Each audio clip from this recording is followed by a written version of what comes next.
Confirm I am audible once again. And is my voice clear? Yes, sir. Okay.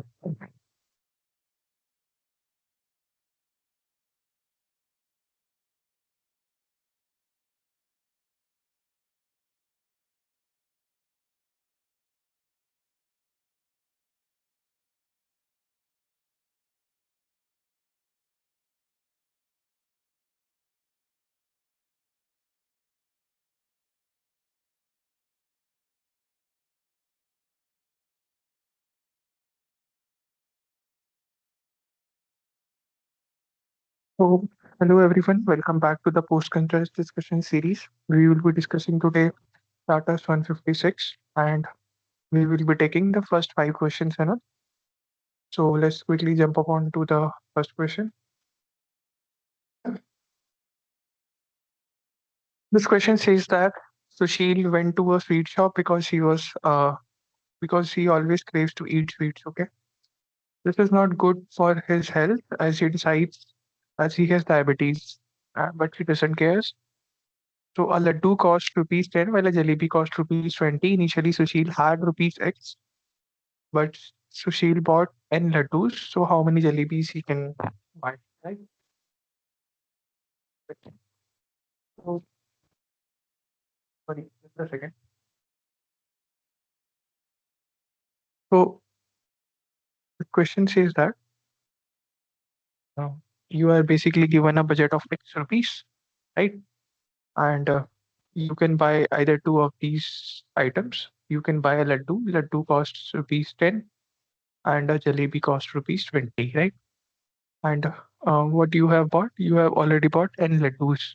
Okay, and you want to buy as many jalebis as possible you can out of the remaining money. So let's calculate the remaining money. Remaining money would be like your initial money you had minus the money you spent on laddus. That would be 10 multiplied by n, right? This would be the remaining money. And if you divide this by the cost of jalebi, this would be the number of jalebis you can buy at max.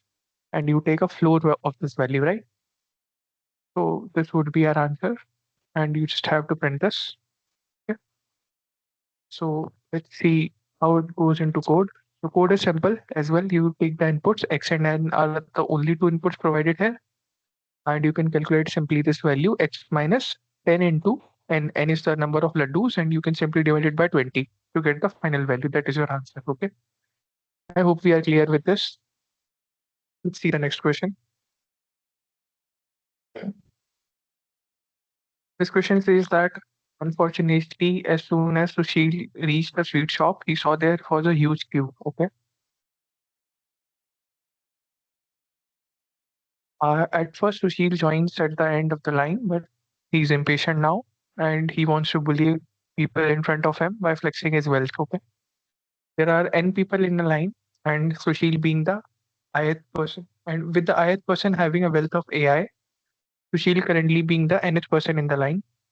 And every time Sushil sees the person directly in front of him, uh, has a wealth less than or equal to half of his own wealth. Okay. Sushil will bully him out of the line and the queue will be reduced by one. Okay. So you just have to tell no the final position of Sushil, right? You have to find the final position of Sushil. Okay. And n people are given here. Okay. Let's take this example 1452 and 10.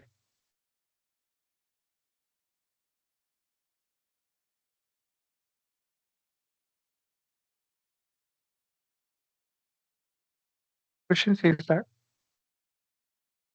basically Sushil is standing in a queue, right? Let's say this is a queue numbered from 1 to n. Okay. The queue is like length n and Sushil being the last guy in it. Okay. So like he's being impatient and he wants to come in front, of course, like normally we do. We want to come ahead, right? So so what he can do, he can bully off some guy. Let's say it is the ith guy. He can bully him off out of the line if you are given what you are given wealth of each person. Just like this is a1, a2 in an array. You are given wealth of each person. So an would be the wealth of Sushil, right? So what you can do, if he can bully him off, if if the wealth of that IS person is strictly less than equals to half the wealth of Sushil, which is AN by 2, right? If this condition is met, you will bully that guy off, and you can step one, you can step ahead, right? When the line's length or the queue's length would be decreased by 1, it would be like n minus 1 now, as that higher person is out of the queue now, right? So what you can do, you have to find the final position of Sushil, right? And it is given that the condition is given that you can bully only the person which is strictly in front of you or in front of Sushil, right? In front of Sushil. So the thing is, you just you can just count how many numbers in front of Sushil are there in a contiguous manner, right? In a contiguous manner. Let's see, these number were X, okay? And this was the position of Sushil initially, right? So what you can say? If there were X number ahead of Sushil, which were following this condition, like AI or less than equals to AN by 2. So you can remove all of them one by one, right? And finally, the final position of Sushil would be nothing but n minus, if n was the initial position of Sushil, n minus x, right? X is the count of those people who were like who can be bullied by Sushil, like, right? So this is a solution to this question. Let's see how it is implemented. So implementing is like quite simple. I take the test cases input here, and then I take the size of the array, and then the array itself. Array is taken as input here, and count is storing the number of people which satisfy the condition, right? Which are ahead of Sushil, right? So what you can do, you can run a loop from I equals to n minus 2, because you have to leave Sushil, right? N minus 2 till the first index of the array, and you can check if a array of I is strictly less than equals to ARR of n minus 1. This is the wealth of Sushil, right? ARR of n minus 1 divided by 2. So you can do a count plus plus, else you have to break. Why? Because these many people have to be in a continuous manner. If they are not contiguous, the condition is not going to satisfied, right? What I'm trying to say is, like, if this was the case, let's say if wealth of Sushil was 10. Okay. Sorry. Uh, uh, so if wealth of Sushil is 10, and let's say the wealth of this guy ahead of Sushil was 3, then 2, then a 6, and then a 5. Okay. So you can eliminate 3, you can eliminate 2, you can't eliminate 6, but you can eliminate 5. So 5 is not going to count, right? Because when you will eliminate 3, you will eliminate 2, and you will be just behind behind 6. You can't eliminate 6, so you can't go ahead in queue, right? Because the condition is given, you can only eliminate the person just in front of you. Okay, that is why you have to break up this for loop when this condition is not satisfied, and ultimately you can print your final position, that would be n minus count, right? So that was the solution for this. Let's see the next question.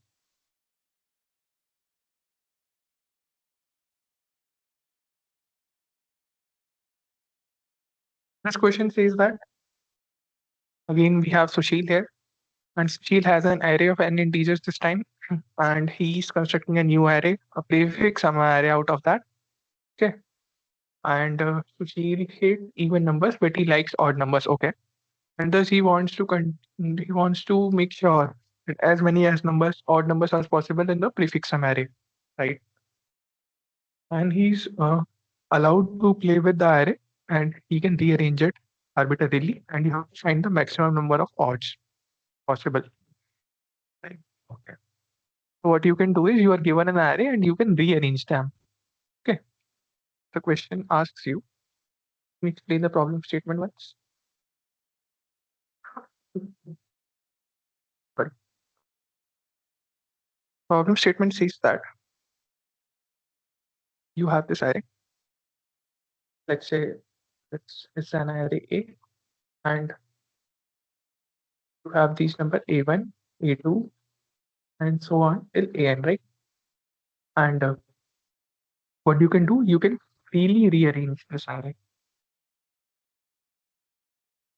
freely rearrange, right? And you are like free to rearrange this. And what you have to do, you have to finally calculate a prefix sum array out of this.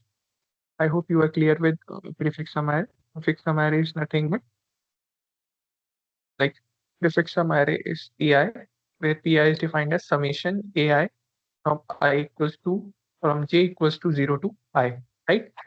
This is your prefix sum array. So if you define this prefix sum array, it is going to look like a1, then a1 plus a2, and so on. The last element would be a1 plus a2 plus so on till an, right? This is going to be a prefix sum array. Okay. So the question asks you that you can rearrange the element, you can rearrange the array A which is given you initially, but you have to make sure that the number of odd numbers in this prefix sum array comes out to be the maximum number they can be possible, right? So what we can do here is, since it is involving a concept of sum, we can have a look over condition when when the sum is odd and when the sum is even. As you can see that we are clear with this thing that if we add two even numbers, we are going to get even as a result. And if we add two odd numbers, again, it is going to be even as a result. It is the only case when you add an odd number and an even number, then you get an odd number, right? If you want to, if you want to find out a strategy, like you want to keep the maximum possible odds in the prefix array, so you will be greedily thinking, of course, that you should be creating a condition where this condition is bad. This is the only condition sorry, not this one, like this one. This is the only condition where you can construct odd value, right? Odd value in the prefix array, right? Why? Because let's say if prefix array was looking like uh, I had four elements, okay, a0, a1, a2, and a3. And what is going to be my prefix array? It is going to be a0, then a0 plus a1, then a0 plus a1, but basically the last element plus the next element, right? Like I can, uh, for better intuitive approach, you can think it out. This this element plus a2, okay, plus a2. This is going to be this. And if I add plus a3 here, it's going to be my last element, right? So if I know that this first element is copied as it is, right? So if I had to rearrange the given array A, if I had any odd number, right? If I had any least one odd number, I would be obviously placing it in the starting position. Why? Because this cannot be altered. This is copied as it is in the prefix array, right? So if I have only one odd number, I will be just placing it here, right? This becomes odd. Now I want to make this thing as odd. And how this thing is obtained? This thing is obtained via adding a1 in this. So if this is odd and I'm adding a1 in this to get this is my result, okay, I have this and I need this. So I have to add something even in this to keep the parity same, right? To keep this thing odd itself. So what I will do, I will ensure that a1 has to be even, right? Again, if I want that this becomes odd now, if again I want to maintain that a2 should be odd, then I have, since this is odd and I'm adding a2, then again I have to ensure that a2 should be even, right?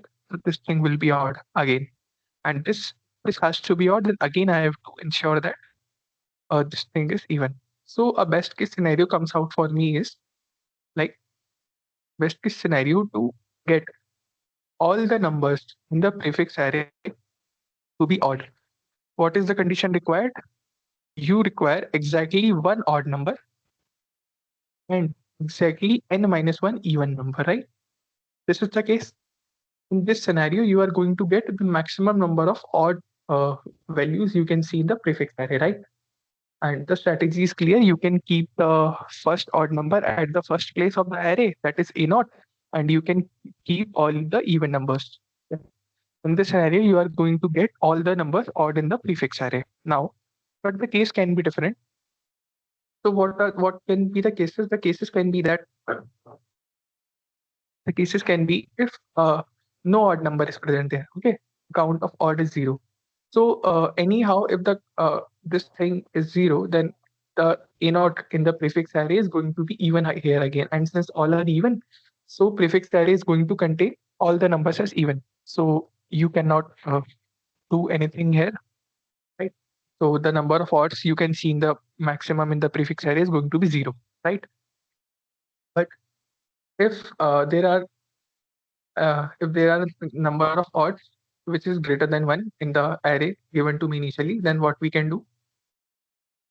What we can do is like obviously if there are more than one odd numbers, then the maximum then the maximum odds in an array which I can see in the prefix array is going to be less than n, right? Because for n we have seen that if I want n odd numbers in the prefix array, in the prefix sum array, then I have to satisfy this condition, right? But this is not the case now. Now the odd numbers are greater than 1. So what I have to do, I have to ensure that uh, I have to see now what changes happen here. So it is like a basic thing. If you had, let's say you had x odds, okay, and you had y evens, yeah, you had x odds and y evens such that x plus y is n, okay. Let's consider this scenario, and what I will do now, if I want to greedily make up my arrangement in the array A, then I will simply be putting an odd number first, okay. Then what I will do, I will try to make as many as odds possible. So I will put all of these evens first, right? I will put this even, this even, this even, this even, right? These are going to be y evens, right? Okay. This is one odd. So how many odd are remaining now? How many odd numbers which I can place? There are x minus 1 odd numbers still remaining, which are to be placed, right? And only possible arrangement for them is I keep them here, right? So if I keep minus 1 odd numbers here, okay, these are my x minus 1 odd numbers, right? If this is the arrangement I'm like trying to create, so what will happen? there will be there will be uh, these many odd values in prefix array, right? This is my prefix array. This is going to be odd, odd, odd, odd, odd. So what will be the count of odd numbers till this index, right? Till this index, I'm going to get exactly y plus 1 number of odd values, right, in my prefix array. And y is the count of even, right? Remember this thing. So ideally, I'm going to have y plus even values. Now let's see what we can do here. Okay. This is my first odd value which is encountered, and this is also my odd value in the prefix sum. When we are going to sum these up, then I'm going to encounter an even value, right? And again, I have odd here. Even plus odd again become odd, and odd plus odd again becomes even, and even plus odd again becomes odd, right? So you can easily see there is an alternate arrangement of even and odd after this index, right? If I am going to move with this arrangement of array A, then I'm going to have this arrangement of my prefix array. I'm going to have initially odd numbers, y plus 1 and y plus 1, where that is y is the number of even numbers present in my array A. Right? Y plus 1 odd numbers will be there, and then there will be alternate arrangement of even, odd, even, odd, even, odd. So what you can do, you can safely say that there will be at max x minus 1 divided by 2, since they are at alternate positions. So there will be these many odd numbers which can be formed from these many odd numbers in the array A to this array P, right? So total odd numbers which I can see in my final array would be nothing but y plus 1 plus x minus 1 divided by 2, this floor value, right? Is this thing clear? I hope this is clear, right? This is going to be my final answer, right? Let's see the code of this. Code is simple. Okay. I have just taken the inputs first of all here. Okay. These are my test cases which I'm solving for. I'm solving for each test case here in the solve function. I have taken the n as input and the vector as input. Okay. You can take an array as well. So that is up to you. So this is your input part. Okay, so far. And then what I'm doing the required seal division. This is actually redundant. This is not useful. I'm like counting. I'm counting the odd values and the even values, right? I want to count the odd values I'm initially having. So what you can do, you can run a for loop simply. You can traverse the array. You can traverse the array, right? And while traversing the array, what you can do, if your element is odd, you can simply do a count plus plus. Okay, so you will be having count the number of odd values, right, in your array. Okay. And so if this count is zero, right? If this count is zero, that means no odd values. If no odd values present, you can simply print a zero. Else you have to print n minus count plus one, which is nothing but n minus count is even values plus one. So these many odd values would be there in the prefix array continuously, and then count minus 1 by 2, that is x minus 1 by 2 here. These many number of odd values alternatively. So finally, this is going to be a total value, right? I hope I'm clear with this. So you can just simply print this and you will get your answer. Okay. Move to the next question.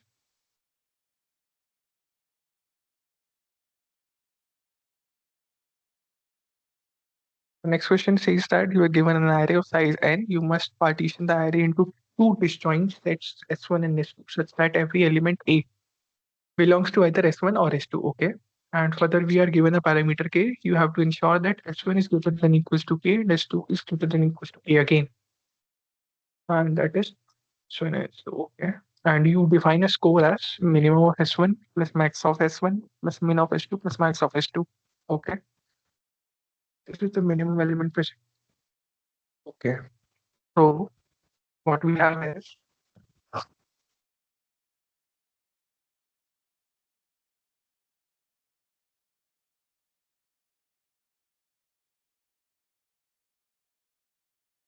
problem says that the problem simply says that you are given with an array, okay, consisting of n elements, okay, and you have to like categorize or like divide all the elements of the array in two disjoint sets, okay.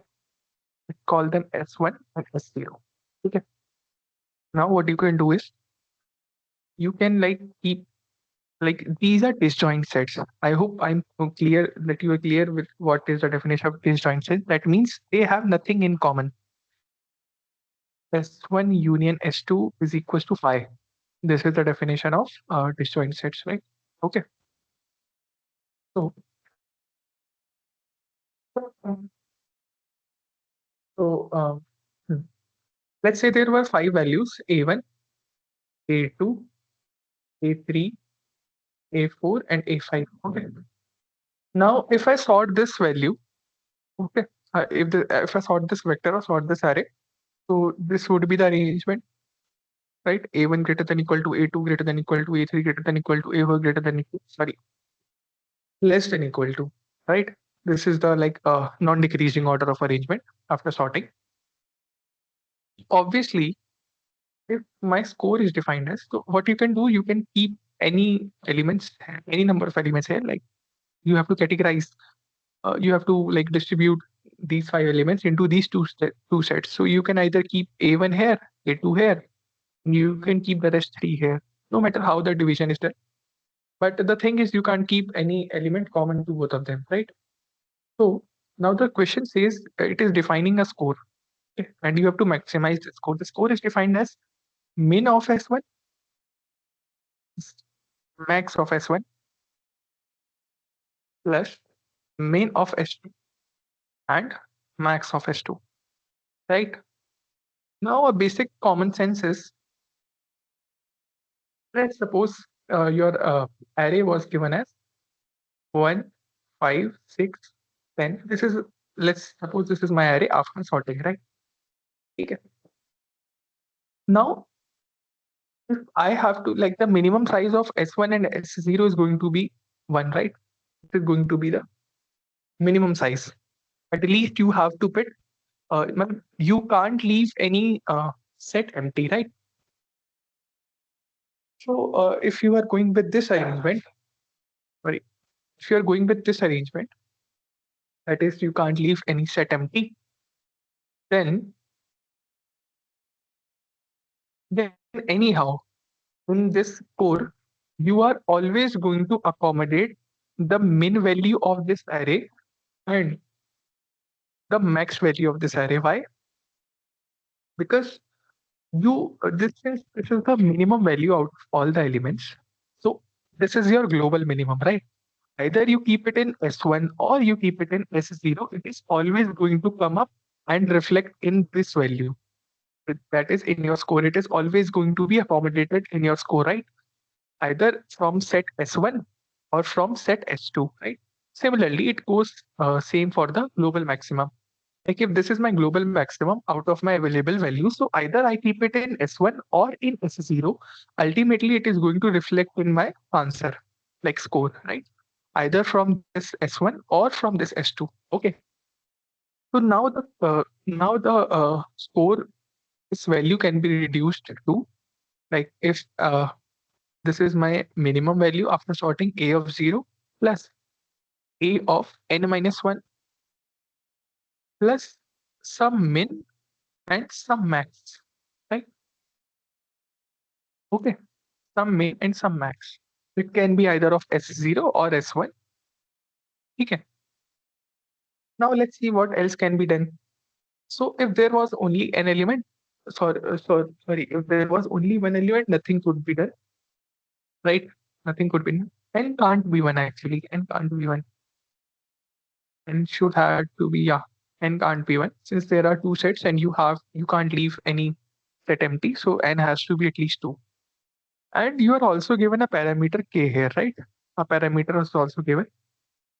You're also given a parameter k. That means you have to keep the size of set Si, either S0 or S1, at least k, right? You have to satisfy this condition also. That is, you have to put at least k elements in both of the sets, S0 or S1. This condition is also met. So let's say if k was 1. So what you can do, if you have to maximize your score, right? So what I will do, I will keep the minimum element here and the maximum element here. Okay. So what I will do, like, ultimately I'm going to include min and max in my answer as I have demonstrated above, right? And there will be some more values like A2, A3, and so on. So you will put all of them in S0 and only the last value, that is the maximum value, would be accommodated in S1, given that K is 1. Okay. Why I'm doing this? I'm doing this because greedily this strategy is going to give me, in my answer, I will be contributing, the contribution of this max value is going to be 2 times. Why? Because min of S1 is also max value, and max of S1 is again max value, right? So, like, in this manner, you are going to have 2 times max contributing to your score, right? And as I have discussed, this min has to be contributing. So you are just left with one other value that would be nothing but the second maximum in your array, right? So this is the greedy approach in this scenario when k equals to 1. So let's try to generalize this when k is greater than 1. What we can do? K is greater than 1. Let's have an array. It would be more clear with an example. Okay. Let's have an array as 1, 2, 3, 4, 5, and 6. And let's say k was 2. Okay. K was 2. K is greater than 1. So now S is 0 and S1, right? As I have discussed, I will be greedily doing the partition as 1 here and 6 here. I have distributed 1, I have distributed 6. So my left values are 2, 3, 4, and 5. Okay. So for the set S0, S0, for this set, no matter any of these values, out of these available values, any of these values is kept, the minimum of S0 is not going to change, right? It is always be going to S0. Okay. And for S1, the maximum of S1 is not going to change. It is always be going to 6. Okay. So I have in my score as 1 plus 6. Okay. This is for sure. Now I have to greedily or like arrange the values here such that I can maximize this thing, the maximum of S0, what I can change. Just give me a moment.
Yeah, sorry for the like, inconvenience. I had someone. So let's get back. Just give me a confirmation that I am audible. I'm audible, right? Yes, sir. Yes, sir. Yes, sir. Okay. So what I was trying to say is कि मैं S0 का minimum, I have fixed the minimum of S0 and I have fixed the maximum of S1, right? So I can't change the minimum of S0 and I can't change the maximum of S0. What I can change is I can greedily change the max value of S0 and the min value of S1. So if I have to maximize the score finally, so what I will try to do, I will try to I will try to maximize the maximum of S0 and maximize the minimum of S1, right?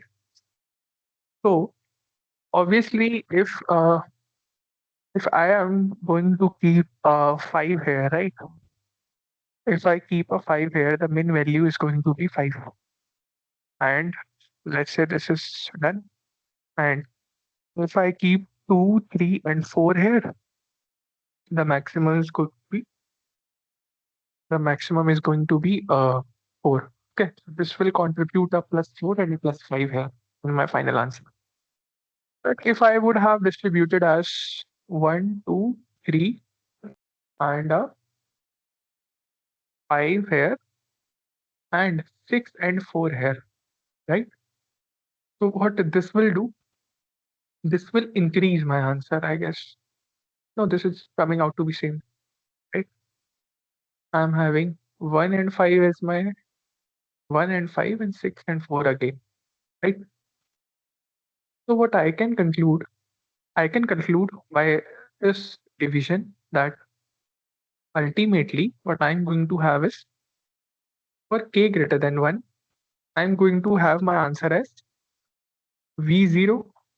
You can take it as V as my array plus V of n minus 1. This is my min value. This is my max value.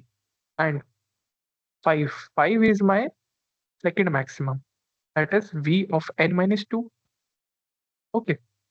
And now what else is remaining? You can have your third maximum also here.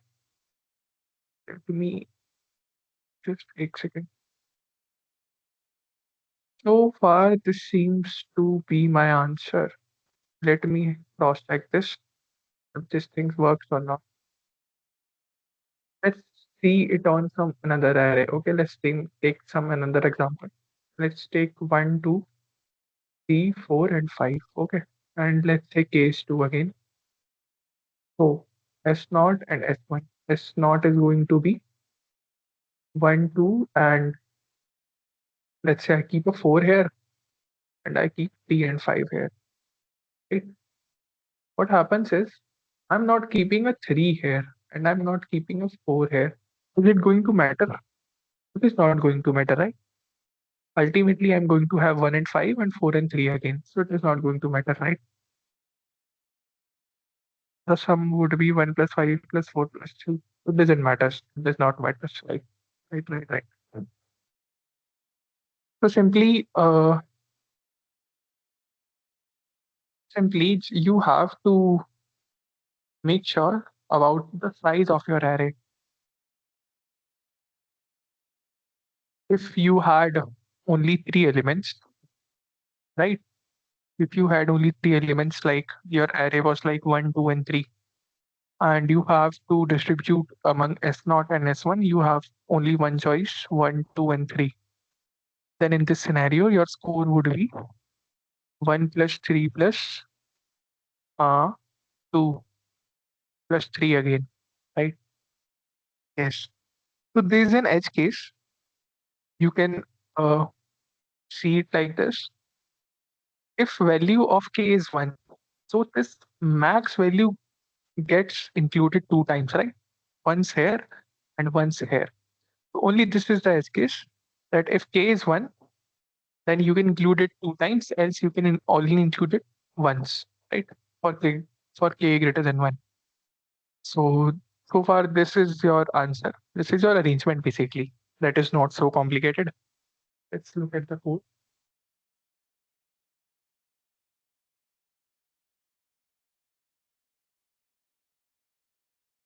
So what we have in code is,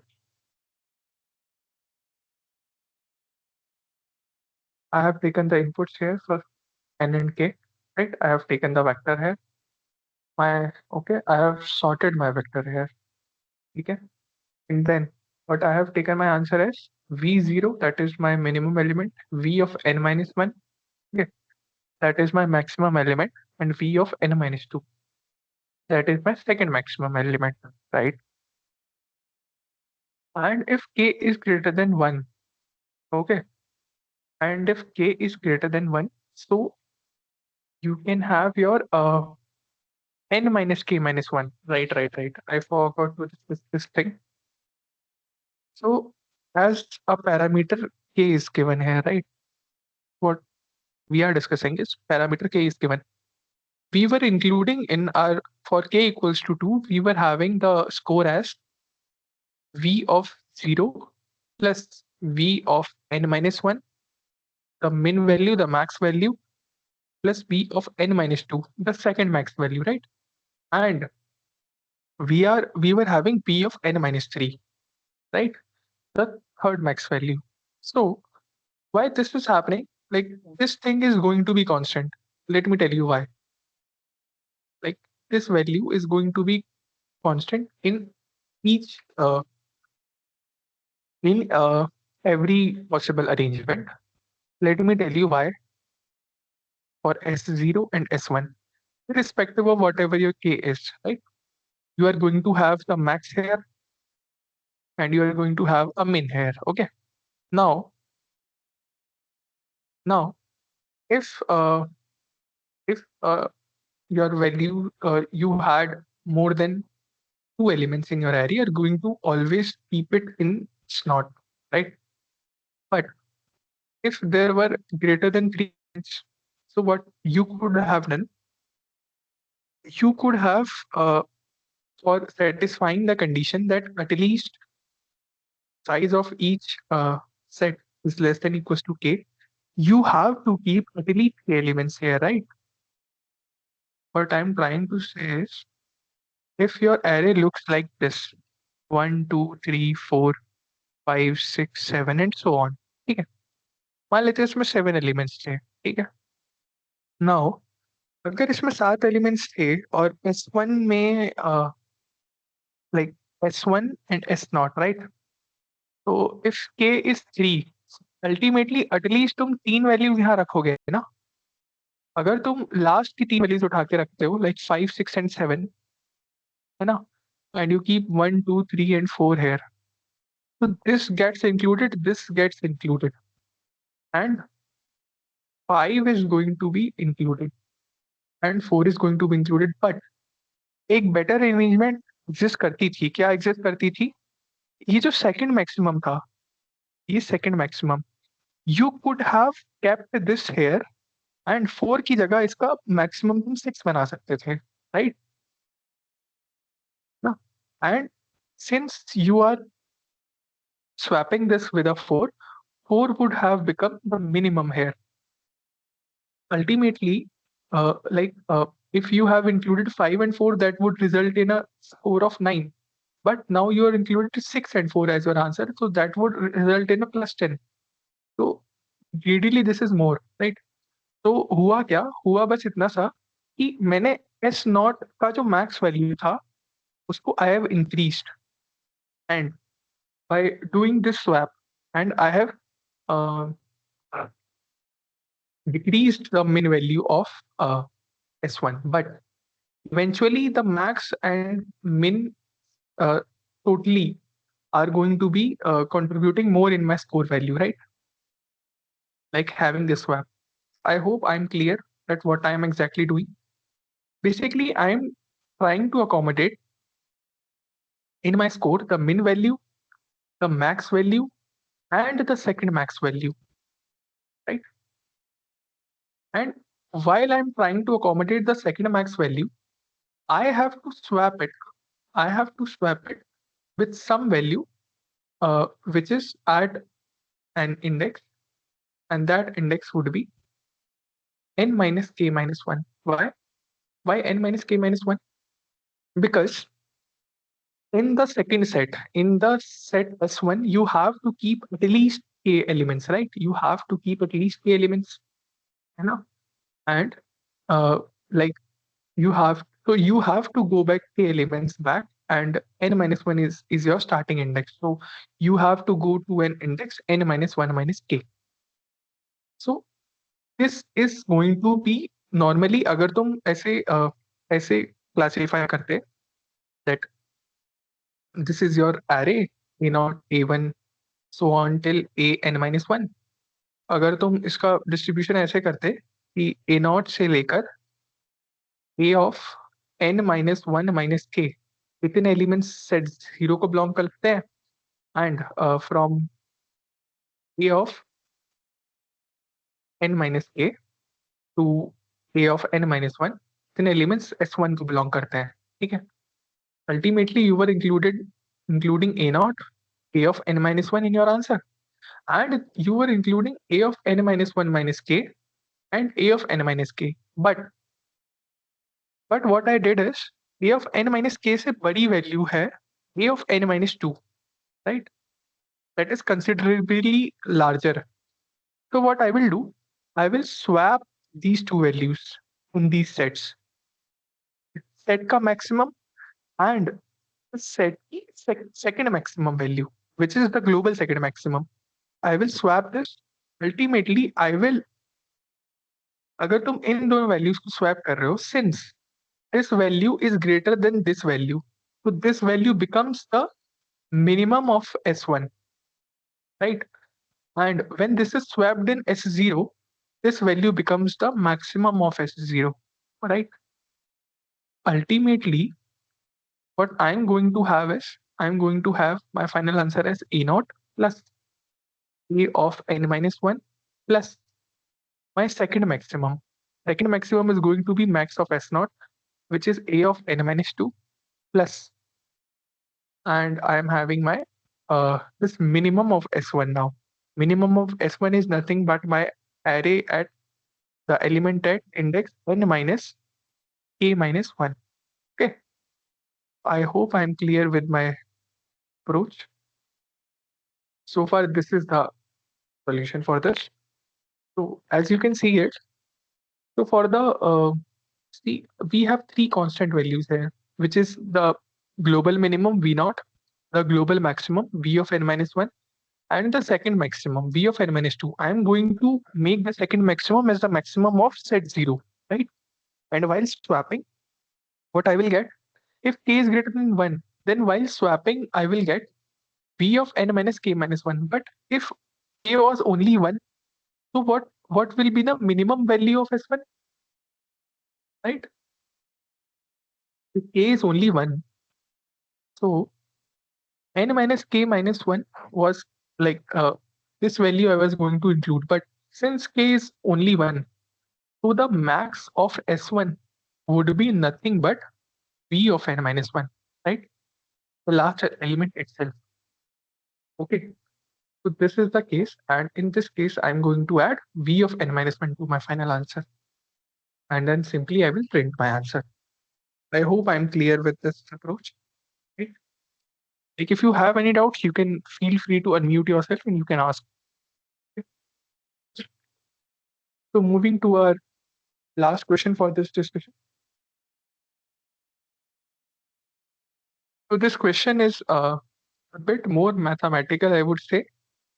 And this is a nice question actually, but this involves a good concept of counting basically. So this question says that you are given an array size n basically, and AI is in the range of 1 to 100. This is the condition. And then you have to count the number of triplets I comma j comma k such that they satisfy the following two conditions. Like I comma j comma k are the valid indices of the array from 1 to n, and this condition is hold. Okay. This is the only scenario, and you have to basically count how many such triplets can be formed. Okay, let's see.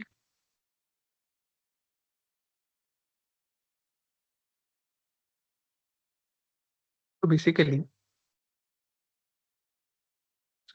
we are given with the array. Okay. We had this that AI is less than equals to 100. And we have this condition to be satisfied for a triplet, a valid triplet I comma j comma k. The condition is mod of uh, AI minus k equals to what? Equals to mod of I minus j plus mod of j minus k, right? So, so we have this on let's just we have a contribution of I and k, and here we have ij and k3 values. So if I try to fix the values of I and k and try to loop upon a valid value of j to form a triplet I comma j comma k such that this condition is satisfied. If I try to do this thing, so what I will land upon? I will land upon this difference ai minus k. LHS is going to be same. Okay, I'm trying to see a valid j. So there can be two cases. What can be the two cases? That if j lies in between of I and k, and j lies on either sides. these only can be the two scenarios. Like, see if this is a number line, okay? If this is a number line, so irrespective of the positions of I and k, because let's suppose this is I and this is k, okay? And one case can be that j lies in between somewhere, okay? And other case could be that j lies either on the extreme left of I and k or extreme left right of I and k, okay? I and k. So broadly, problem can be categorized into these two cases. Okay. So in the first case, what happens is, irrespective of the positions of I and k, okay. So my mod of I minus j, this thing, plus mod of I minus j minus k, this thing, is ultimately going to contribute to nothing but mod of I minus k, right? What I'm trying to say is, you can also see it mathematically. If I were to tell you about your RHS, which is nothing but I minus j plus j minus k, right? So I assume that I is less than equals to j less than equals to k. Okay, this is my first case. Okay, you can switch the values of I and k ultimately. So it is not going to matter because I have fixed I and k. So what matters is the position of j with respect to the positions of I and k. If j lies in between, so what is going to happen? I minus j is going to be negative. So if mod is there, it is going to be open like mod ko agar if you are going to open, it is going to open with a negative sign and you will get j minus I here plus, and j is smaller than k. This is again going to be negative. So it will be also open with a negative sign. This will be k minus j. J and j gets cancelled out here and you get nothing but k minus I. K minus I is the situation when I have taken I is less than equal to k. What if I was greater than k? So for accommodating that thing, I can put a absolute value here. Okay. So I land upon nothing but ai minus ak. This is my LHS, and this becomes equals to nothing but mod of I minus k. Right. This is my first case. When this is the case when case one, when j lies in between, right? J lies in between of I and k. Let's see what happens when j lies on either the sides. Okay. Let's assume that this is my I, this is my k, and j lies somewhere here. Okay. What is going to be my j? My j is going to be, let us assume that let us assume that j is greater than equals to k. Okay. Let's assume this, like j lies on the outer part. So what happens is absolute of ai minus ak. Okay. This thing becomes equals to, we had mod of I minus j. Since j is greater than I, then mod of I minus j is going to be negative and it will open with a negative sign. So it becomes j minus I plus, and mod of j minus k should be positive. It opens with a positive sign. Would be j minus k, right? So j and j becomes 2j here. Okay. And if you take minus common, it is going to be I plus k. Right? Similarly, you are going to have mod of ai minus ak here. Right? So what is going to be your j? 2j comes out to be mod of ai minus ak minus I plus k. Right? This is the scenario when I have taken I plus k here. This is the scenario when I have taken I less than equals to k, right? It can happen that if I is less than equals to k, this thing is going to be negative and it opens up like ak minus ai minus I plus k, right? This is the thing. and this is 2j. So a valid j value comes out from here.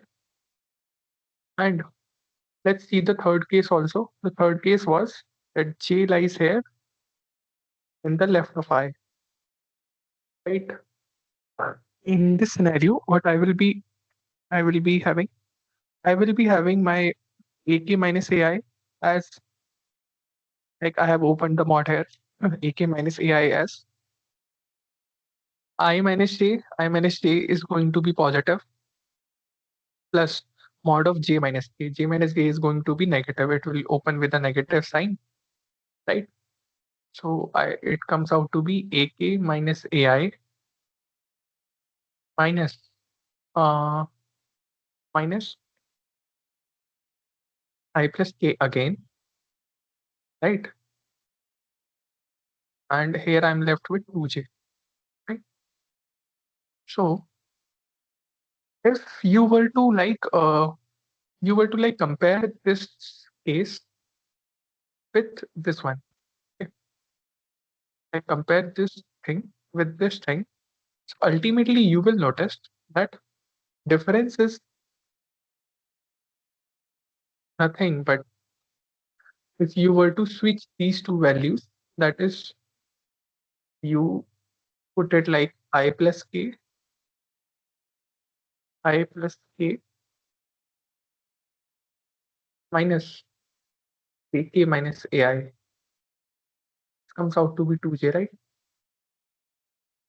So this equation, from this equation and ak minus ai, and from this equation, like we can club the either sides. Okay. I can club j when it is on the left part, and I can club j that is on the right part. Ultimately, and taking it into account that I and k can flip their positions, right? If this is I and this is k, this could be also the scenario that this is k and this is I, right? I am just fixing the endpoints, not the exact values. So clubbing these two equations, I come up on a conclusion. What is the conclusion? That, or a more intuitive approach, like this was maths, okay? This was maths so far, but a more intuitive approach, if I were to tell you, I think this is going to be more intuitive, that you see it like on a number line. Okay? This is I and this is k, right?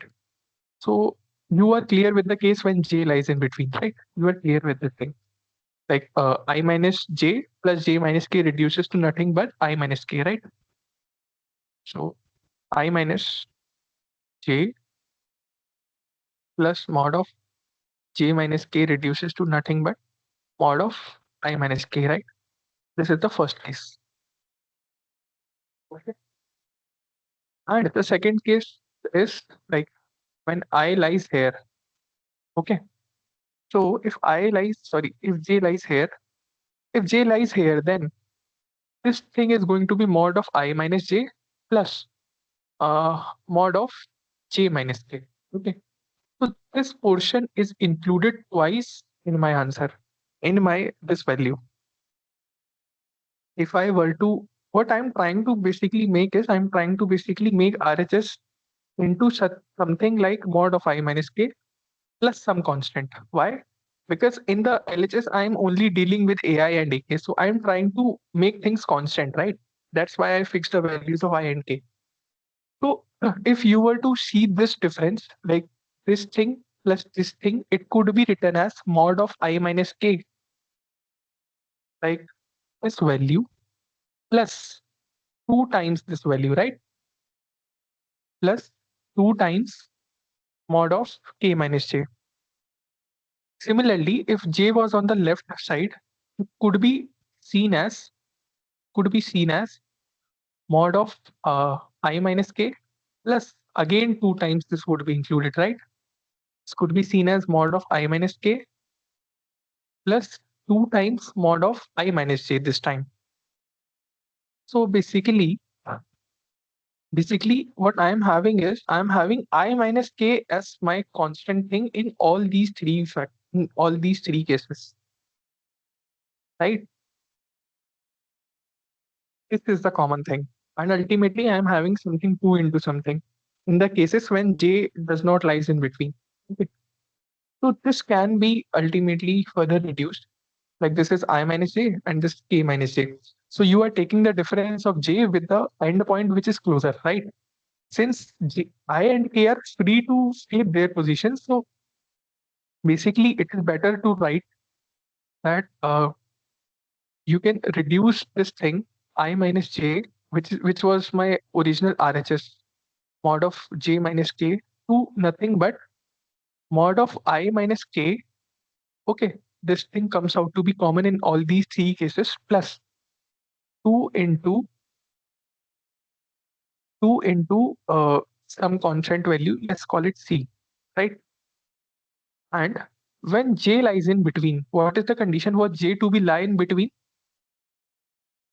If this is my I and this is my K and J lies in between, then J is greater than equals to minimum of I comma K and J is less than equals to maximum of I comma K. This is a better way to code this thing, right?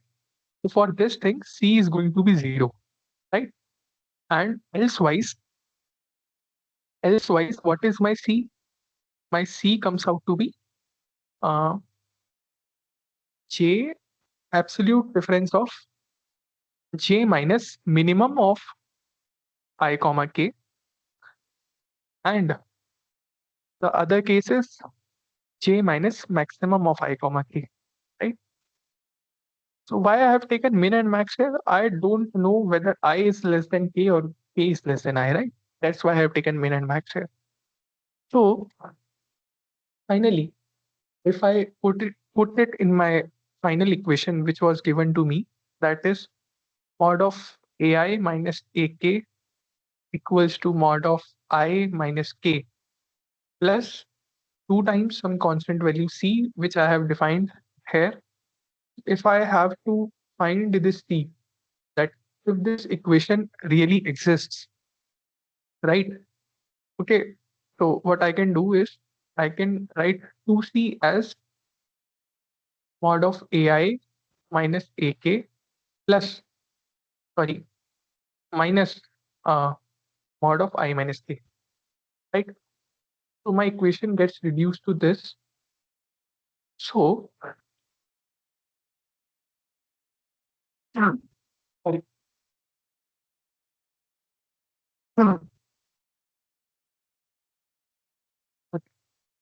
So this can be now seen as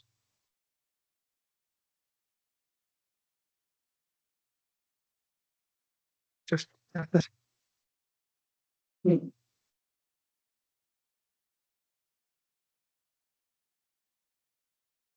Sorry, guys. So this can be seen as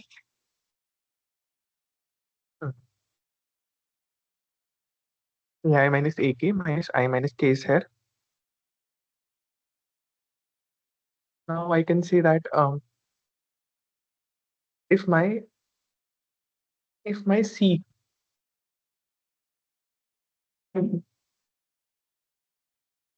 C is nothing but this value. Okay, I have this value and this value comes out to be this has to be greater than equals to 0 first of all, right? This has to be real. If this is negative, then a valid C is not possible, right?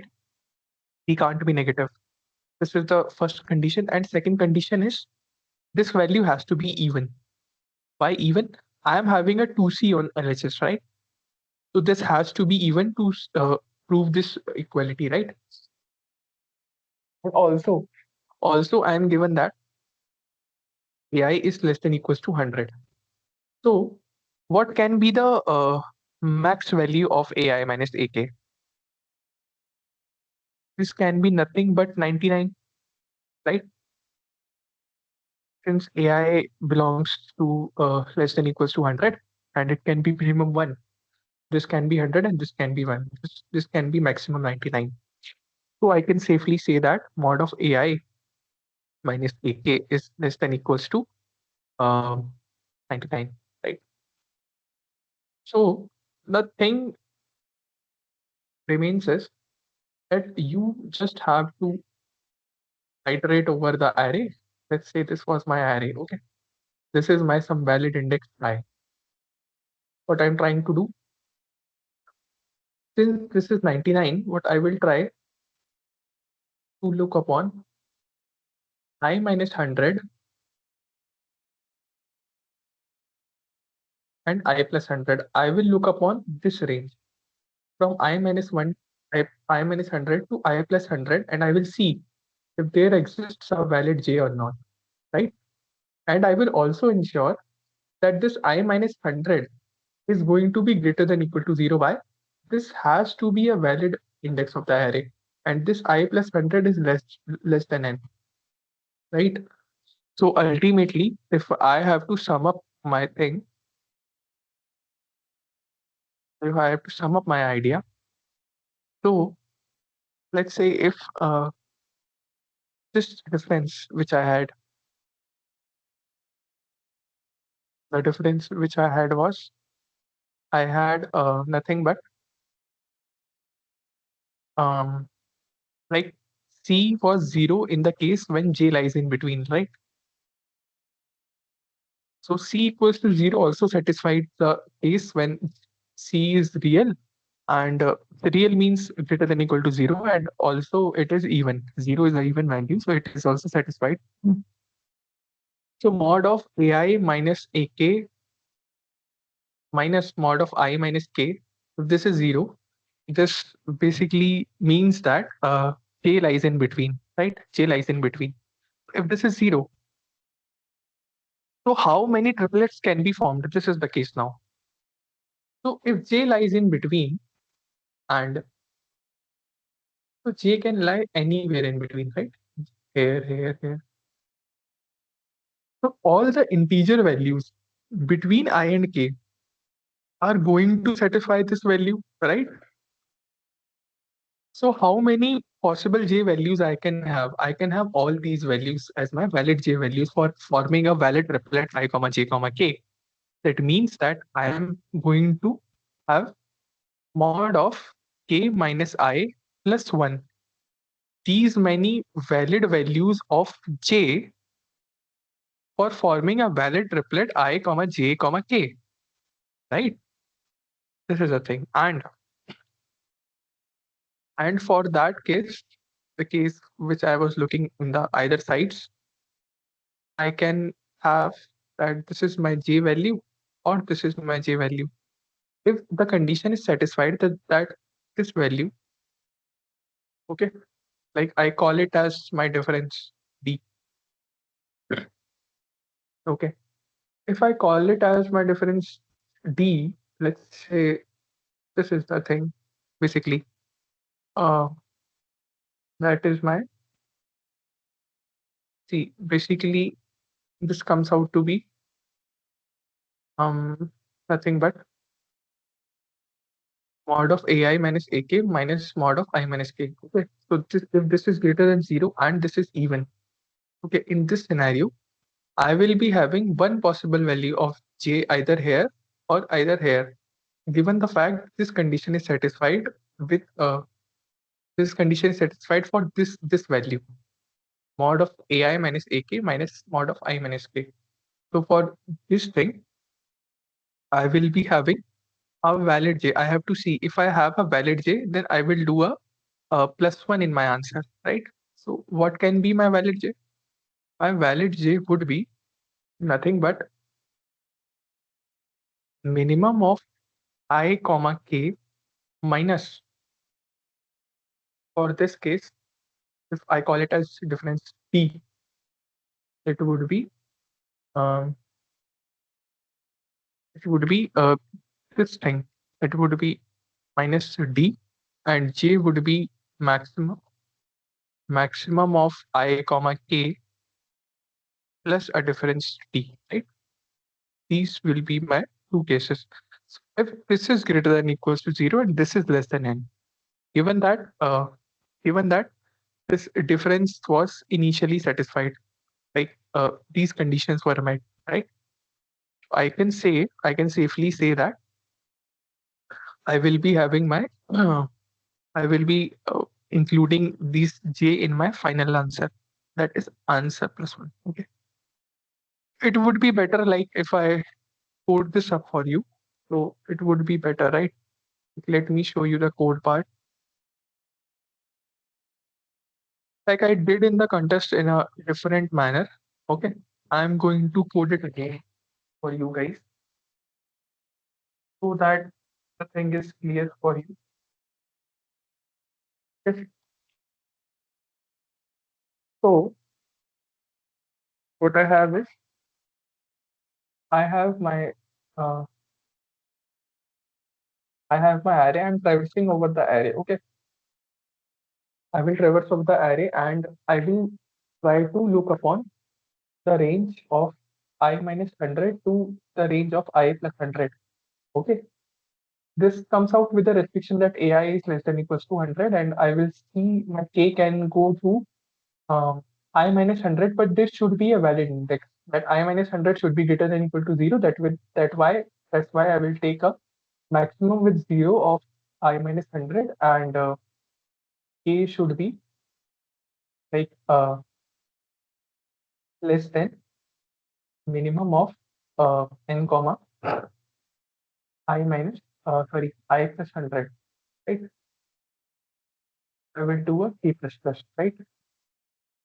And for this thing, I shall be looking upon um, the difference I need to see with nothing but v of uh, v of I minus v of k. This is my absolute value of this, right? Minus absolute value of I minus k, right?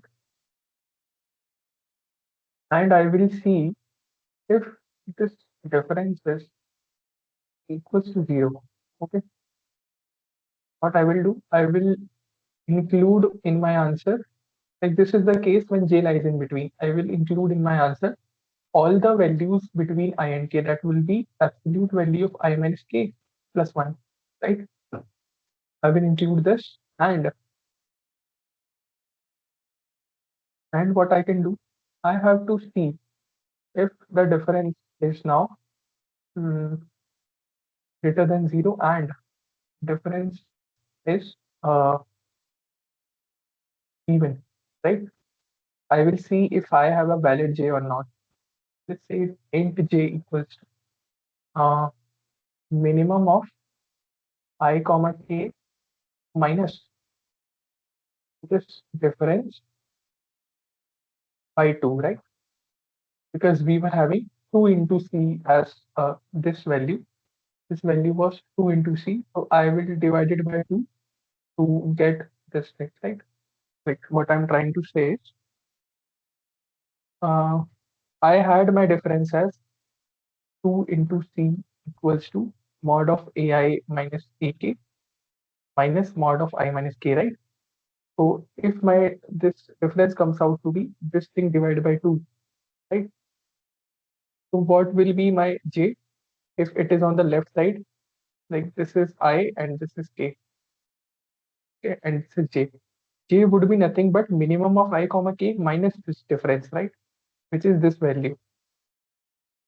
And if j was like here, if j was like I, k, and j here, j would be nothing but maximum of I comma k plus this difference, which is this again, right? So this I'm doing here, and or j could be maximum of I comma k plus difference by 2.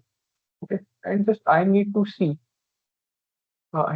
if this condition is satisfied. If j is greater than equals to c and j is less than n, that means it is a valid index. Then I will do answer plus this.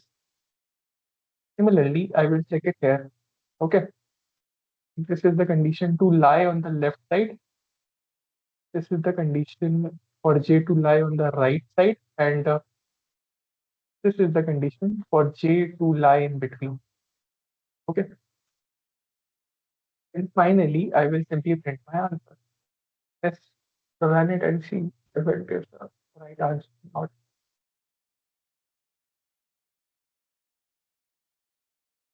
Okay, so there is a let me define int as long that should work any int as long.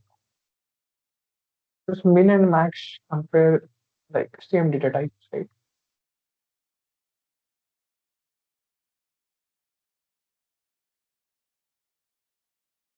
0, comma I minus 100, it has to be long, this has to be long, okay.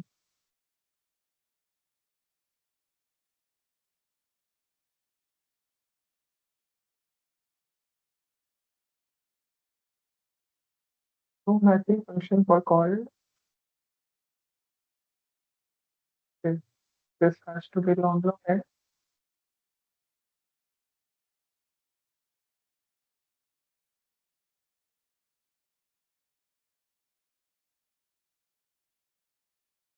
yes, so it gives 21, 10, 17 index, right? So this is matching with this thing. Let's see if it passes or not. It is going to pass, yes. I hope I'm clear with the explanation part, right?